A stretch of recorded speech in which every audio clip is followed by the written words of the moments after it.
Madame, mademoiselle, monsieur, bonsoir. Heureux de vous retrouver pour un nouveau numéro de Zer à Rio, ici dans nos studios au Brésil, à Sao Paulo, une des plus grandes métropoles de ce pays qui est presque un continent, et qui est en tout cas pour l'instant la capitale mondiale du football. Et on vous retrouve bien évidemment à moins de 48 heures de ce match capital pour la survie de la sélection algérienne en phase finale de Coupe du Monde, cette Coupe du Monde 2014 ici au Brésil, face à l'équipe de Corée du Sud, à Porto Alegre. C'est à peu près à 1250-1300 km du camp de base de la sélection et également de la périphérie de Sao Paulo. Comme tous les soirs, avec moi, le consultant de Zer à Rio, Hadj Adlan. Hadj Adlan, bonsoir, merci d'être là. Bonsoir. Heureux de vous retrouver. Bonsoir Hadj, en face de vous. Lui, en tout cas, il a compté les kilométrages des autoroutes. Elles sont bien les autoroutes. Karim Boilel, bonsoir. Bonsoir. Vous voulez mettre en porte-à-faux avec quelqu'un Non, pas du tout, pas du tout. Ils sont très bien. Péage. Péage. On l'a pas encore chez nous. Non, vraiment très agréable. Et puis ça nous permet de découvrir un petit peu du paysage. Ce qui est dommage, c'est qu'on a fait ça de nuit. Donc, mais très agréable. Vous savez, vivre une Coupe du Monde, c'est exceptionnel. Donc la fatigue, on l'oublie très vite. Pourquoi je dis ça, mesdames, messieurs? C'est parce que, bon, entre Sorocaba, le camp de base de la sélection, où se trouve notre équipe Zer TV sur place, Karim Boilel ici présent et Mohamed Moulani, le caméraman, c'est à peu près à 100 km de la ville de Sao Paulo. Et puis vous avez fait également le parcours par avion, il faut le dire. Mais une partie de notre équipe, notamment Toufiq Hachi et l'Arbi Bouazza, l'ont fait par route. Plus de 11 heures de route. C'était… Safari. Comment l'Arbi nous l'a décrit, éprouvant, mais très agréable. C'était un Alger-Béjaïa multiplié par 4 en termes de kilométrage. Et en termes de paysage, non, ce que je veux dire, c'est qu'il y avait beaucoup de virages. Et en termes de paysage, c'est luxuriant, c'est vert, c'est magnifique. Vous savez que c'est l'hiver ici au Brésil, donc il pleut pas mal. Donc c'est une nature… et il faut dire à nos amis téléspectateurs que ce n'est pas l'été et que la température a chuté de plusieurs degrés en 24 heures. C'est incroyable à quel point la température peut varier d'une journée à l'autre. Parfois, on a des variations de plus de 20 degrés. C'est énorme. Pour vous dire, il y a 2 jours un très agréable 20 degrés à Sao Paulo. Et là, il fait 10, 8, 7 degrés et il fait assez froid et il pleut toute la journée. Sorocaba, c'est les terres. C'est Douar, comme on dit. Donc, il fait plus chaud quand il fait chaud à Sao Paulo. Il fait plus froid quand il fait froid à Sao Paulo. Alors, pourquoi je parle de distance? Parce que l'équipe nationale, vous faites un marquage à la culotte. On va le savoir aujourd'hui encore plus. C'est une équipe qui est partie pour jouer son match à Belo Horizonte. Et puis, avant le match, il y avait cette scène surréaliste qu'on a pu voir grâce à vous sur l'antenne de Zer TV. C'est cette sortie nocturne de Vahid Halilovic le soir avant l'Algérie-Belgique. Racontez-nous un peu.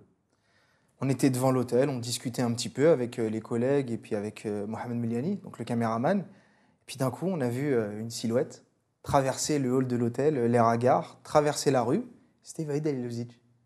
Il était un peu plus de minuit et la scène était surréaliste. À moins de 24 heures de la rencontre, puisqu'on jouait à 13 heures, le coach qui ne trouvait pas le sommeil et qui est sorti dans la rue, tout simplement. Il a été rattrapé quelques minutes plus tard par un membre de la délégation de la FAF qui l'ont longuement discuté avec lui.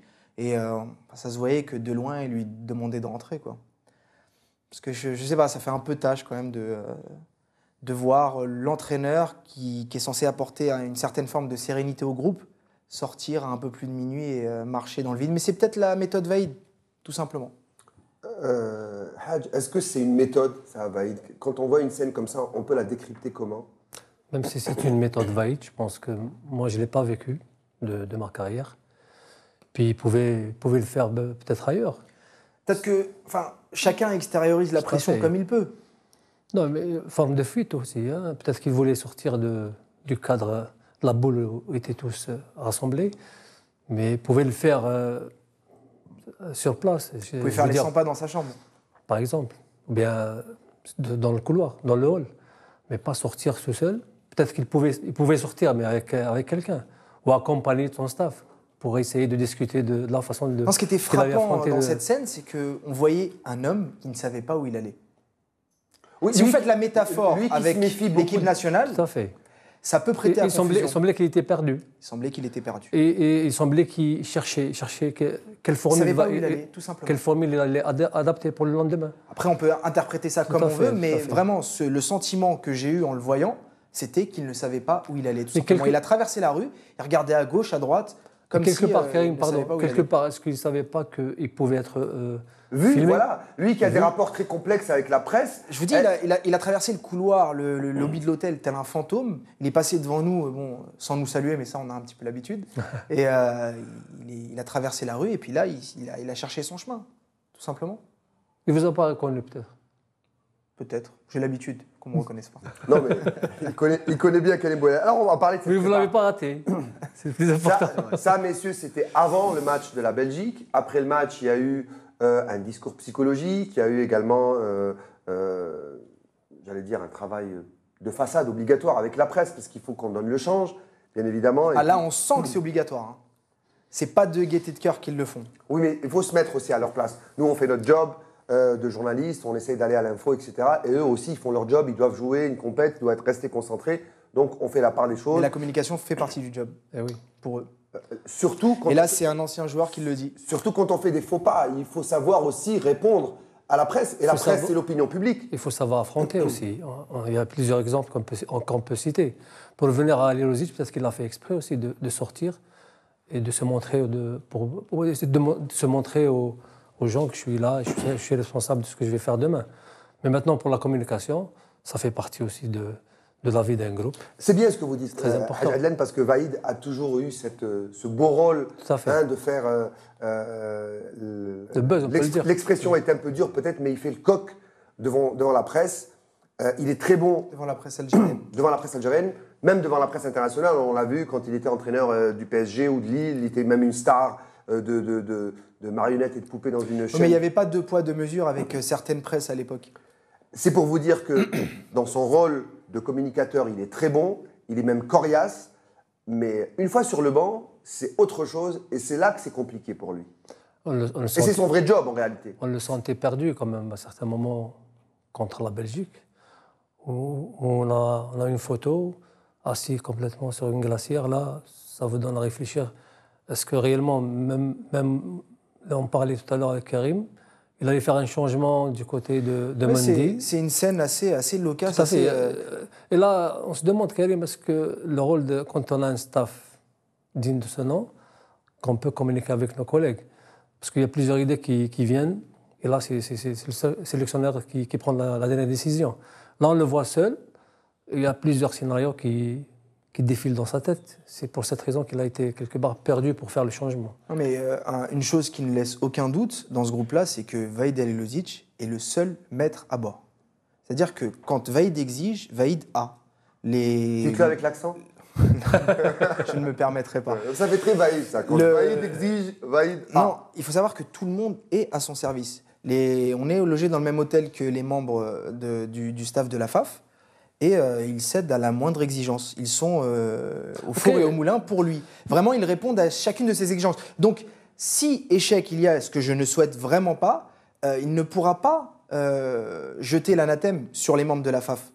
Ça ne sera pas possible. Ça, on en est tous témoins. Vraiment, tout le monde se met en quatre pour lui. Quand il exige, il a. Okay, ça, de son côté, il n'y a pas de souci. Mais est-ce que carte blanche, c'est une bonne stratégie de la part de la FAF? Bien sûr, quand les membres de la fédération, les responsables du football en général, ils ont un sélectionneur pareil, ils essaient de lui donner tous les moyens possibles pour qu'il fasse son travail. En étant vraiment dans le cœur du réacteur, là, je peux constater que les gens travaillent vraiment. Pour lui. Pour lui. Ils travaillent pour l'équipe nationale, mais selon les exigences de Vaïd. Personne ne prend d'initiative sans l'accord de Vaïd Alilozic concernant la vie du groupe. Non, de ce côté, quand même, il n'y a pas de souci. Mais là, moi, je parlais tout à l'heure d'un staff. Maintenant, on voit les autres nations, comment ils travaillent. Si vraiment il avait un staff digne de ce nom, il peut avoir des consultations entre eux. Maintenant, la première et la dernière décision lui revient, il n'y a pas de souci dans ce cas-là. Mais on voit que, comme vous venez de le dire maintenant, c'est lui qui décide, c'est lui qui dit. Maintenant, pour faire un travail collégial, il faut avoir Alors, on va avancer, messieurs, sur l'équipe type. puisqu'on arrive à la moitié de cette émission, l'équipe type ou l'équipe probable que devrait aligner Vahid Halilovic. À votre avis, Hadj fera-t-il des changements? Il est obligé. Maintenant, on peut s'attendre à tout. On l'a vu quand il veut prendre une décision, il la prend tout seul plutôt. Mais les changements, il le faut parce qu'on est dos au mur. Maintenant, on a 0 point, on va affronter l'équipe de la Corée. Il y a des éléments qui n'ont pas répondu à l'appel de l'entraîneur. Et on parle du côté offensif, mais il faudrait voir, je pense, les 3 compartiments. Je m'explique. D'abord, côté défensif, messieurs, est-ce qu'à votre avis, il y a eu des joueurs ou des compartiments où il y avait des petites faiblesses? On a vu Halish qui était complètement dominé, notamment par Fellaini quand il est rentré. Mehdi Mustafa également qui avait beaucoup de mal sur son couloir. Même Roulem, face à son coéquipier en club Mertens au Napoli. Est-ce qu'il y aura des changements dans la ligne défensive? Il faut. On a encaissé 2 buts. Je pense qu'il y a quelque part quelque chose qui n'a pas fonctionné. Au niveau de l'axe, je l'ai dit la dernière fois, après la sortie de Lukaku, je pense qu'il y a eu une déconcentration de la part des 2 axiaux, c'est-à-dire Bougra et Halish. Et là, je pense qu'il y a une faille. Maintenant, peut-être qu'on va voir Kadamoro associé à un des deux, je ne sais pas qui. Pour Mostafa, je pense que... il y a Mandi qui est spécialiste du poste. Vous l'avez rencontré hier après-midi dans la zone mixte. Il semblait prêt? Il est prêt. Il est prêt. Il y a eu une scène assez loquace lors du match contre la Belgique, juste avant le but qu'on encaisse, le 2e but. Il y a, donc on connaît tous l'histoire, Ferrouli, faute, pas faute, contre. Juste avant que Ferrouli ne perde le ballon, ne se fasse prendre le ballon, il y a Mandi qui, vous savez que maintenant, pour faire un changement, peut-être qu'à votre époque, ça n'existait pas encore, je ne sais pas. Si. On donnait un papier, on donne un papier au 4e arbitre. Tout à fait. Là, Mandi se met en papier tenue, là, il est prêt à rentrer. Pardon, Karim, le papier, vous mettez le numéro qui va sortir. Je pensais qu'à votre époque, on gravait encore dans la pierre. Pour donner... C'est à l'époque de l'URSS. Non, mais c'était nous qui remplissions les papiers. Enchaînez. Donc, Aïssa Mandi avait le papier dans la main, il était prêt à aller vers le 4e arbitre. Vahid l'a rappelé. Et là, bon, il a fait comme si... il a essayé de perdre du temps, donc il a été derrière le banc, il y avait un espèce de réfrigérateur avec de l'eau à l'intérieur, il a fait comme s'il cherchait à l'intérieur. Et pendant que je regardais cette scène, il y a eu le but. Donc après, on a rappelé Mandi et vous connaissez la suite. Voilà, Mandi il y a eu Medjani qui a eu les crampes en ce moment-là. Mais a priori, ce qui devait se passer, c'est que Mostefa devait passer à la récupération et Medjani devait sortir, Mandi devait prendre la place de Mostefa à droite. Alors, probablement, c'est dans les hypothèses qu'on peut faire. On peut faire plein d'hypothèses. C'est que Mandi remplace Mehdi Mustafa sur son côté, à droite. Medjani, qui avait l'air carbo, après ce match, lui serait sur le banc et Mehdi Mustafa prendrait un poste où il est un peu plus à l'aise, c'est-à-dire en milieu de récupération, juste devant la défense. On va écouter ces 2 joueurs, Mandi et Kadamoro, à votre micro. C'était à la zone mixte hier. Non, tout le temps. Enfin, c'est-à-dire que chaque joueur veut jouer. Évidemment, moi, quand j'ai su que je n'allais pas jouer, évidemment, tu es déçu. Nous sommes tous des compétiteurs et ce qu'on veut, c'est jouer. Après, c'est le coach qui fait ses choix, il faut les respecter, comme j'ai dit. Mais voilà, après, je pense que le plus important maintenant, c'est de se concentrer sur la Corée et sur la Russie. La Belgique est passée, on ne peut plus revenir en arrière, on n'est pas passé loin de l'exploit, on a fait douter cette grande équipe belge. Donc voilà, maintenant on se concentre sur la Corée. Je ne sais pas, on verra cette semaine, on va travailler sur ces derniers jours, on va voir ce qui va se passer. Mais voilà, il faut être prêt. Si le coach fait appel à moi, je serai prêt pour ce match-là et tout donner. On sait qu'il faut gagner. Ou au pire ne pas perdre pour être en lice contre la Russie. Et voilà, on sait très bien ce qu'on a à faire et on a hâte, je pense, d'être à ce match-là pour le gagner, pour avoir confiance et donner du bonheur au peuple algérien. Je suis surtout frustré qu'ils aient marqué, surtout. Après, que je rentre ou que je rentre pas, c'est surtout le résultat qui est frustrant. Mais après, non, moi, c'est un petit détail, c'est rien du tout, ça. A priori, tu vas débuter la prochaine fois. Ça, c'est vous qui le dites, hein, c'est pas... Ouais, ça, je sais pas. Est-ce que tu as regardé un petit peu le match de la Corée et tes adversaires directs? Ouais, bien sûr, on regarde. On est tous susceptibles de jouer dans les 23 joueurs. Donc forcément, on regarde qui on va avoir en face de nous. C'est normal. Ouais. D'accord, et comment tu envisages envisage cette rencontre justement par rapport à la première défaite et vous avez une survie dans cette Coupe du Monde cette rencontre? Ouais, après chaque match sont importants. Là, c'est un match encore plus important parce qu'on a perdu le match de la Belgique. Ce sera un match compliqué face à une équipe disciplinée et aussi talentueuse. C'est une équipe un peu sous-estimée à mon goût. Mais pour l'instant, c'est eux qui vous sous-estiment. La presse coréenne a dit que l'Algérie est un petit pays de football. Bah, peut-être s'ils pensent ça, c'est libre de penser ce qu'ils veulent. Hein. C'est leur choix, c'est leur opinion. Voilà, des joueurs qui rêvent de jouer, ça c'est certain. Vaïd, et on n'est vraiment pas méchant avec lui, mais il avait fait également une déclaration, c'était contre le gardien de la JSK, l'ancien gardien de l'Harash, en disant il ne faut pas pleurer quand on ne joue pas un mondial. N'importe quel joueur de n'importe quel niveau, très haut ou moins haut, rêve de jouer quelques minutes dans une Coupe du Monde. C'est ce que ces deux joueurs, en tout cas, espèrent. Même faire partie des 23 sélectionnés. Mais jouer, je pense que c'est quand même autre chose. Être titulaire, c'est une certitude de pouvoir jouer.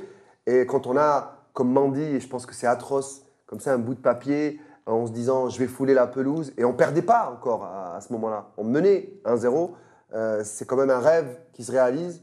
Et peut-être que c'est reporté à ce deuxième match face à la Corée, sauf que la mission est un peu plus difficile. Du côté offensif, là aussi, ça a été compliqué, Hadj Adlan, parce que après ce but, eh bien, on a beaucoup subi face à la Belgique. Et c'est ce que reproche, hein, il faut dire la vérité, c'est ce que reproche l'opinion publique. Nous, on a des échos d'Algérie où on n'arrive pas à être fier de cette équipe parce que c'est une équipe de guerriers du désert. C'est comme ça que c'est écrit sur le bus de la sélection. Warrior of Desert, c'est ça. Et pour aller à la guerre, il faut aller au combat. Il faut, avec ses armes aussi. Avec ses armes. Et ces armes, ils sont encore sur le banc, Hadj Adlan. J'espère qu'on va les voir sur le terrain. C'est vrai qu'on a eu quand même un déficit au niveau de compartiment offensif.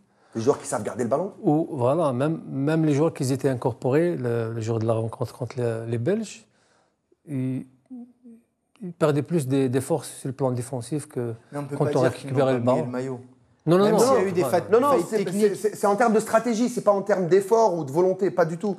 Peut-être que les consignes étaient plus de garder ce score que d'essayer d'aller de l'avant et de courir derrière ce ballon, comme l'a dit El Bassaden au micro de Houari Bessoul, c'est qu'on s'est trop fatigué à essayer de ne pas encaisser et à courir derrière ce ballon. À certains moments, on récupérait le ballon, Karim, mais on ne savait pas quoi faire. On le perdait de suite. C'est drôle que ça vienne de Rabah Saaden, ce genre de propos. Oui. Non, mais ce qu'il y a, c'est que même au niveau de statistiques, on est la nation qui a moins tiré au but. 3. C'est 3 tirs au but. C'est peu. Alors, même le nombre d'occasions qu'on s'est créées, il n'y a pas beaucoup, à part le penalty. Sur les non, balles il est arrêtées. clair que beaucoup de spécialistes ont clairement dit que l'Algérie n'avait pas optimisé son potentiel, parce qu'on a vu quand même, on a tous été impressionnés par un Sofiane Ferrouli qui a fait preuve de volonté et de technicité. Le duel Hazard-Ferrouli était somptueux à voir. Et paradoxal, c'est deux attaquants, et c'est poste pour poste presque, et Ferrouli était au marquage de il a beaucoup aidé Mehdi Mostefa. Il me semble que ça devait être des consignes du coach. Voilà, c'est le fameux plan anti-Hazard dont on parlait lors de nos émissions précédentes. Alors, il y a des joueurs qui savent manier le ballon, qui savent caresser le ballon, qui savent garder le ballon et qui savent surtout alimenter les attaquants. C'est ce dont a souffert Soudani dans une grande partie de la partie face à la Belgique. Et après Riles et Slimani aussi. Des joueurs qui peuvent garder ce ballon, qui peuvent provoquer, qui peuvent apporter le danger dans la défense coréenne. Vous pensez à qui? Même si je sais ce que vous allez dire. Je pense à Djabou qui peut être incorporé à la place de Djabou qu'on a vu très frustré dans une photo. C'était compréhensif quand même. Mais je pense qu'il n'avait pas raison de ne pas être content quand on a inscrit le penalty.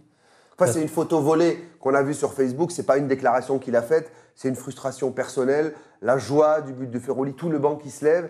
Mais vous l'avez dit, Riyad, tout le monde rêve de jouer une Coupe du Monde. Les yeux ailleurs, peut-être qu'il n'avait pas envie de voir le penalty. Personnellement, j'étais au stade, je me suis retourné au moment du penalty, j'ai pas voulu voir. Parce que justement, Mais après, il y avait l'explosion de joie. Quand il y a eu l'explosion de joie, bien sûr, oui.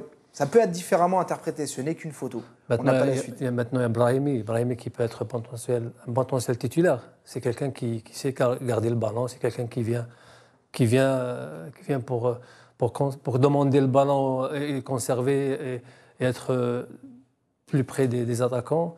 Il y a des éléments comme... Mais là, je pense qu'il faut faire un changement pour donner du sang neuf à cette équipe, parce qu'il y a eu des erreurs qui ont été faites concernant le premier match. Là, on a le dos au mur.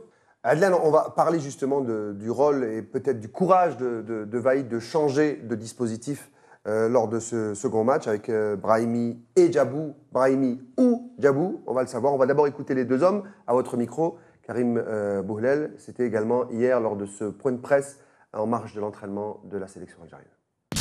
اي جوار يحب يلعبك فاهم يلا غالب لونطرينور يدير الشوا تاعو مازال دو ماتش ان شاء الله بالك الماتش تاع لاكوري ان شاء الله نكون نلعب بالك مش تيتولير ندخل لك فاهم ان شاء الله نكون بيان نكون في نهاري باش نعاون صحابي بيان سير شفناها كامل بيان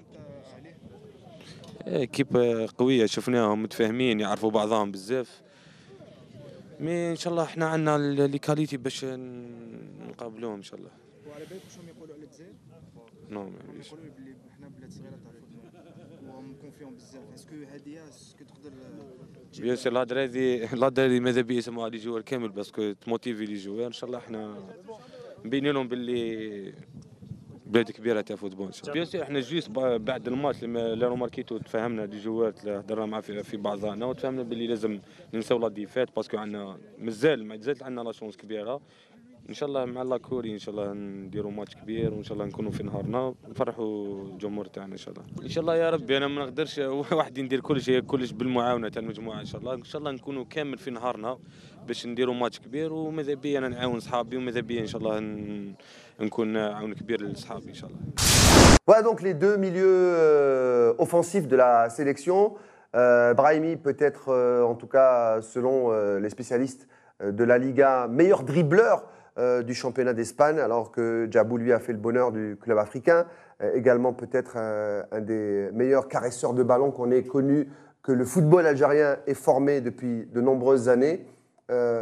Vous les voyez tous les deux d'entrée de match ou Vahid va choisir l'un et sa doublure sur le banc? Si c'était moi, je les mets tous les deux. Vous n'êtes pas le seul. Hein. Non, sérieusement, vous n'êtes pas le seul. Dans plusieurs dispositifs que j'ai pu voir dans la presse et sur Internet, certains dispositifs montraient les deux joueurs incorporés tout de suite au départ pour peut-être prendre à la gorge cette équipe coréenne. Parce qu'on n'a pas le choix, il faut les surprendre. Tout à fait, on est obligé de faire ça déjà. Hein.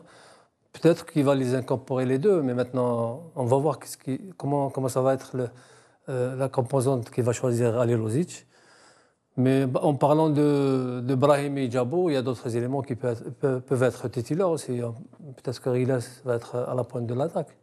Parce que sincèrement, ça n'a pas marché Soudani, Soudani. Et il a été remplacé par Slimani. Bon, c'est vrai que Slimani est rentré un peu tard. Et puis, il y avait quand même... Il n'a clairement pas fait une bonne entrée, Slimani. Voilà, et puis il était loin. Il n'a rien apporté. Il était loin aussi. Et on sentait un Soudani pas à l'aise du tout. Pour preuve, il a changé de chaussures à la mi-temps. Vous savez, il a les nouvelles fameuses chaussures montantes. Quand Hadj Adlan le sait mieux que moi, quand un joueur n'est pas à l'aise, il tente de changer des choses. Voilà. C'est peut-être ils essaient de trouver des prétextes. Et puis, c'est vrai que... C'est dans la tête. C'est dans la tête que ça se passe, voilà. Parce que Soudani, on l'a connu meilleur. Hein. Mais on sentait que tout le groupe défendait plus qu'attaquait. On en parlait tout à l'heure, quand on récupérait le ballon, on ne savait pas quoi faire. Il y avait des situations où des balles arrêtées, on perdait le ballon de suite. Et là, ça nous a usé. On va en reparler demain de ce blocage psychologique.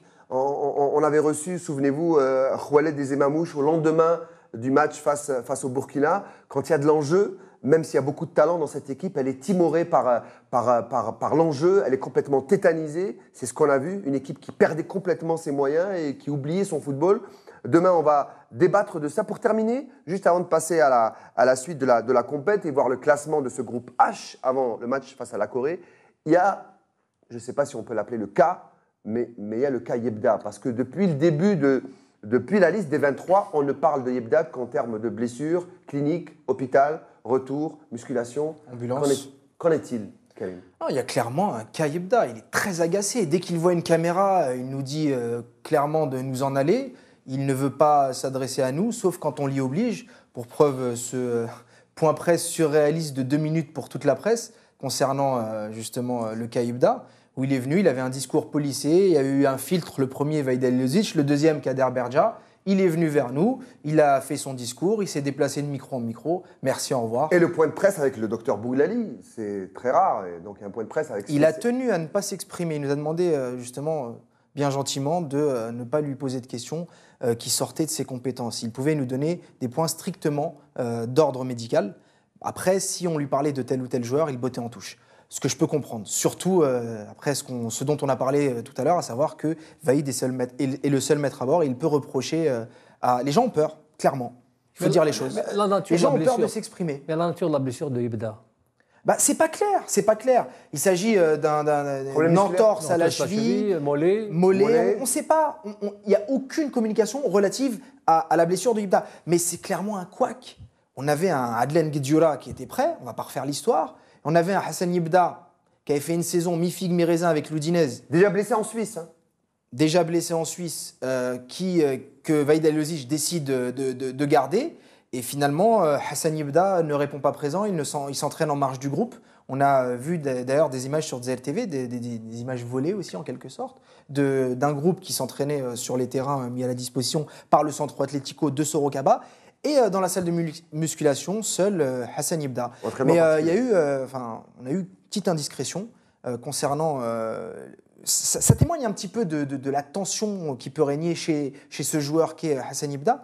Lors d'un entraînement, il y a eu un tacle un petit peu appuyé de Nabil Riles. Et puis, s'en est suivi une violente altercation entre les deux joueurs. Bon, ça peut arriver dans un groupe. Oui. Hadj Allen peut en témoigner. Après un mois ensemble, il y a forcément quelques petites frictions.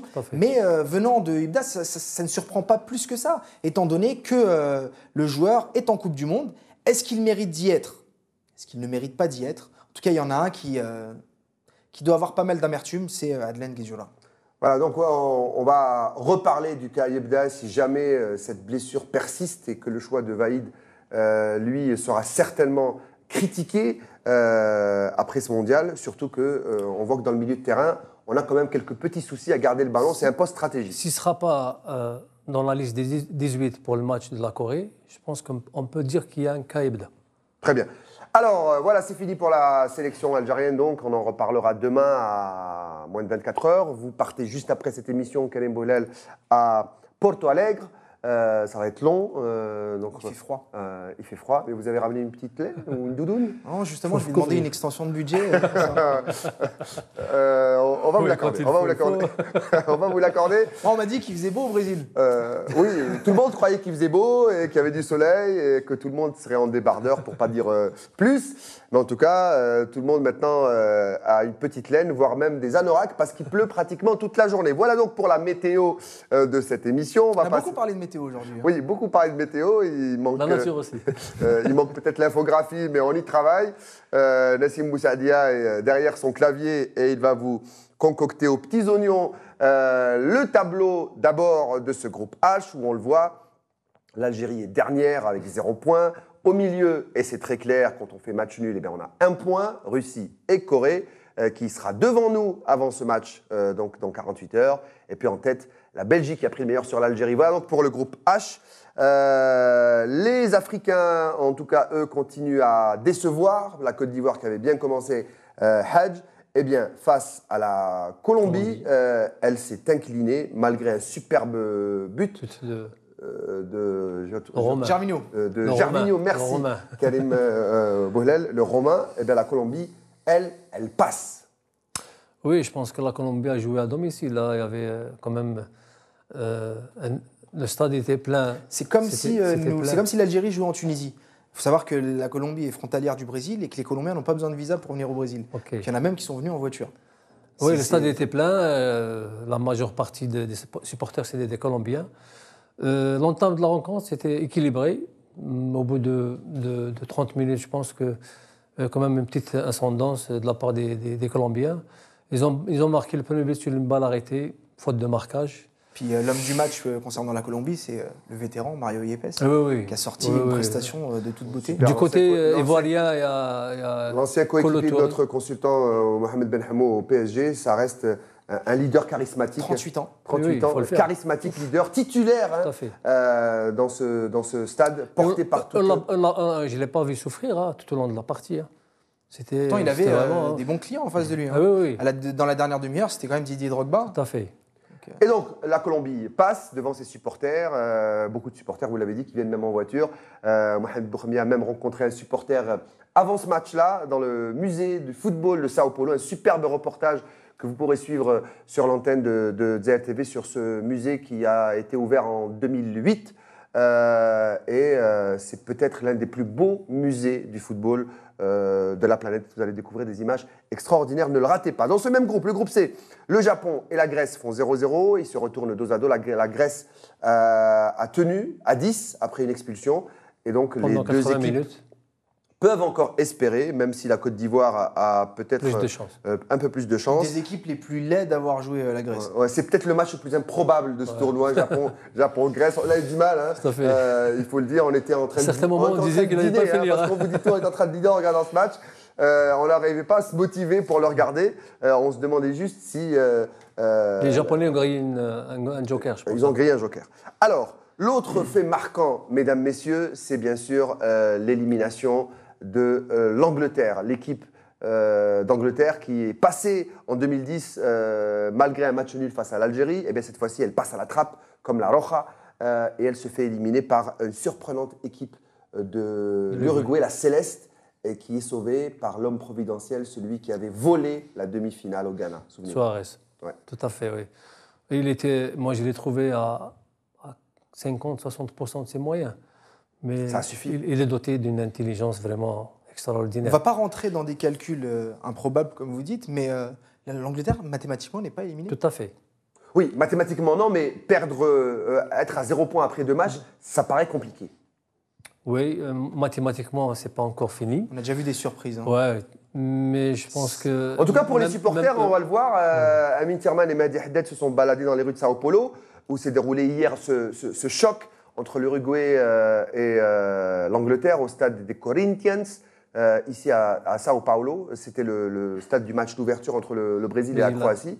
Et les supporters étaient très déçus. On va le voir, vous allez le voir dans quelques jours sur l'antenne de Zel, peut-être même cette journée, ce reportage de Amin Thierman sur les supporters anglais très déçus hein, de leur sélection qui n'a jamais remporté la Coupe du Monde, hormis cette Coupe 66. du Monde chez eux en 66, malgré le fait d'accueillir et d'offrir le plus beau spectacle durant l'année, c'est-à-dire le championnat anglais, qui est peut-être le plus beau championnat en Europe. L'élimination de l'Angleterre et avant elle de l'Espagne nous font dire que dans le football, une somme d'individualité ne fait pas forcément un groupe. Et nous font dire aussi autre chose, c'est que dans le continent sud-américain, et on l'a dit avant même le début de ce mondial, eh bien, la Coupe du Monde ne sera peut-être pas levée par une équipe européenne. Elle ne l'a jamais été auparavant. Et en tout cas, au vu de ce qu'on voit depuis le début de ce mondial, les équipes sud-américaines sont extrêmement séduisantes et très très efficaces. Je pense à l'Uruguay, je pense au Chili. On joue à domicile. On sent aussi qu'ils jouent à domicile. Et quand il y a le soutien des fans, je pense que les joueurs se donnent plus qu'on attend d'eux. La plupart des moments magiques qu'on a pu vivre jusqu'à présent dans cette Coupe du Monde, c'est quand les équipes sud-américaines jouaient. Pour preuve, le Brésil, avant les matchs, c'est devenu une tradition. Après la fin de l'hymne national, les gens continuent à chanter. C'est eux qui finissent l'hymne national. On a vu le Chili, hein, il y avait quand même une ambiance extraordinaire où ils ont crié quand même tout au long de la partie. Non, on sent que les nations sud-américaines ont l'avantage de jouer chez eux. C'est pas loin, comme vous l'avez dit tout à l'heure, Karim. Et puis, on sent qu'il y a une progression énorme. Jusqu'à présent, c'est une belle Coupe du Monde. Super Coupe du Monde, avec également le Costa Rica qui joue avec le favori du groupe, même si c'est le groupe de la mort, la Squadra Azzurra, le Costa Rica qui a battu, c'était la surprise, l'Uruguay. Et de quelle manière De quelle manière Superbe manière. Donc pour ce groupe D, on arrive à la fin de ce petit round-up du MAG de Zaire Rio, ici dans nos studios au Brésil à Sao Paulo. Merci Karim, bon courage pour ce long voyage. On attend de vous et les scoops. Je ne sais pas si vous retrouverez encore Valide dans la rue cette fois-ci, là-bas à Porto Alegre. On espère avoir la compo avant les autres, comme la compo face à la Belgique avec ce fameux chasuble de Halish qu'on a donc su qu'il était titulaire pour ce premier match. Je voudrais juste un petit mot, Riyad Belkacem, juste un petit mot sur les supporters justement présents à Porto Alegre, à Belo Horizonte, parce qu'on n'en a pas parlé, mais il faut savoir que les supporters algériens qui se sont déplacés à Belo Horizonte, vraiment, ils sont exceptionnels. C'est des gens, ils viennent de partout, j'en ai croisé de Schleuf, de Tlemcen, de Constantine. C'est des gens adorables. C'est pas les supporters qu'on a l'habitude de voir dans notre championnat. C'est de vrais ambassadeurs de l'Algérie. C'est des supporters qu'on aimerait voir dans les stades algériens. D'ailleurs, l'ambiance qu'ils ont créée, c'était extraordinaire. Formidable. Formidable. Je voudrais leur rendre hommage, vraiment.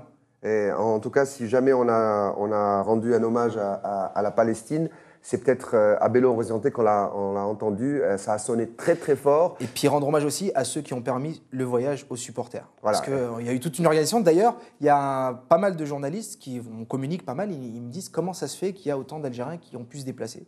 Grâce justement à certains opérateurs également qui ont permis à de nombreux supporters Puis de on peut le dire, grâce aux autorités, clairement. Voilà. Qui ont mis en place et avec ces à leur supporters, tête le ministre des Sports, Mohamed Tahmi, qui a organisé le voyage de bon nombre de supporters. et avec ces supporters, je le disais, pour ne pas les oublier, parce qu'ils vont m'en vouloir. Alors, Amin Barouel, Amin Daou et Hawali Bessol qui ne lâchent pas les supporters d'une semelle et qui vous feront vivre chaque instant de leur voyage exceptionnel, parce qu'on vit tous une aventure exceptionnelle dans ce pays du football, qui est le Brésil. On essaye de vous apporter un petit peu, même s'il fait un petit peu humide ici, le rêve brésilien. On va dire qu'il y a du soleil dans la caméra. Allez, merci d'avoir été avec nous dans cette demi-heure, peut-être un peu plus ce soir. Allez, il ne faut pas bouder notre plaisir et pas bouder le vôtre également, mesdames, messieurs. J'aurai le plaisir de vous retrouver demain à la même heure sur la même chaîne, ZRTV, en direct de Sao Paulo. On va se quitter comme tous les soirs avec des moments volés, mais c'est vraiment un péché extrêmement mignon, celui de Toufiq Hachi. Péché des moments. autorisé. Voilà, péché autorisé de Toufiq Hachi qui prend des clichés comme ça, soit au stade ou à l'extérieur du stade, dans ce pays où on respire le football du lever au coucher du soleil. Merci de votre fidélité. Bonsoir. Essa bola vai rolar, mundo é tapete verde. Quando a bola chega lá, coração fica na rede, na rede, na rede. Olá, olá. La la la la la la la la la la la la la.